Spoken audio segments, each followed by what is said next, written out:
ఈ మధ్య కాలంలో నేను నా చైల్డ్హుడ్ ఫ్రెండ్స్ చాలా డేస్ తర్వాత కలిసినప్పుడు చాలా గాసిప్స్ అన్నీ అయ్యాక మాట్లాడడానికి ఇంకేమీ లేక మొహాలు చూసుకుంటూ ఉంటే నేను వాడిని అడిగా, ఎరా నీకు మన బెస్ట్ చైల్డ్హుడ్ మెమరీస్ ఏమైనా గుర్తుందా అని.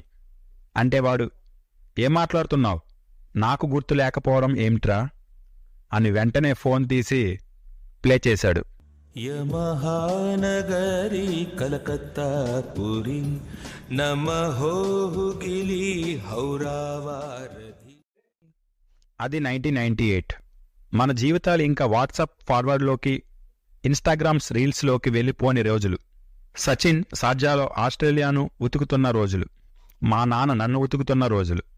ఆ టైంలో చిరంజీవి గారు హిట్లర్ ఇంకా మాస్టర్తో మంచి కంబ్యాక్ ఇచ్చి నెక్స్ట్ ఎలాంటి మూవీ చేస్తారో అని చూస్తున్న జనాలకి చూడాలని ఉంది అని ఒక విచిత్రమైన పేరుతో ముందుకు వచ్చారు. నాకు ఇంకా గుర్తుంది. నాకు ఒక 3 years ఉంటాయి.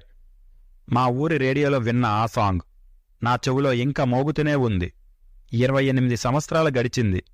ఇంకా అదే మ్యాజిక్. ఒక 7 నిమిషాల పాటలో అంత శక్తి ఉందా అంటే ఏమో 2026లో నేను ఈ వీడియో చేసే వరకు తెచ్చింది అంటే అవును అని అంటాను. వన్ డే మణిశర్మ గారు woke up and just choose the class, Raghuvamsha Sudhambudhi అనే ఒక త్యాగరాయ క్లాసికల్ కీర్తన తీసుకొని ఎక్కడా ఫ్లేవర్ తగ్గకుండా, హెవీ బీట్స్ అండ్ ర్యాప్ లేకుండా చాలా మెలోగా వరల్డ్ మ్యూజిక్లో ఉండే unique sound like African tribals చాంట్స్ని తీసుకొని ఒక ఫ్యూజన్ సాంగ్ రెడీ చేశారు.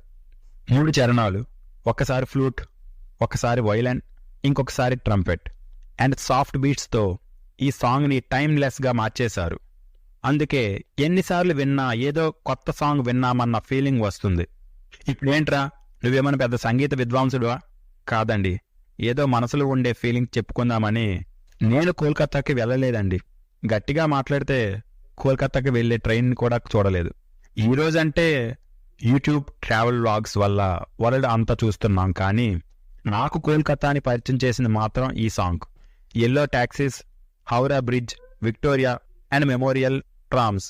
అష్టాచెమ్మలో స్వాతి మహేష్ అనే పేరుని చూసి నానిని లవ్ చేసినట్టు నేను కోల్కతాని లవ్ చేయడం మొదలుపెట్టా. ఎంతలా అంటే ప్రపంచంలో నన్ను ఎక్కడ ఎస్ఐ రాయమన్నా కోల్కతా మీద రాసి 100 out of 100 తెచ్చుకునేలా చేసింది మాత్రం వేటూరి సుందరరామూర్తి గారు. కాళిదాసు కలకత్తా కాలి నాలిక మీద ఉన్నట్లు ఈయన రాసిన సాహిత్యం తెలుగు చరిత్రలో చిరస్మరణీయంగా ఉండిపోతుంది. ఆ పదప్రయోగం ఏంటండి బాబు?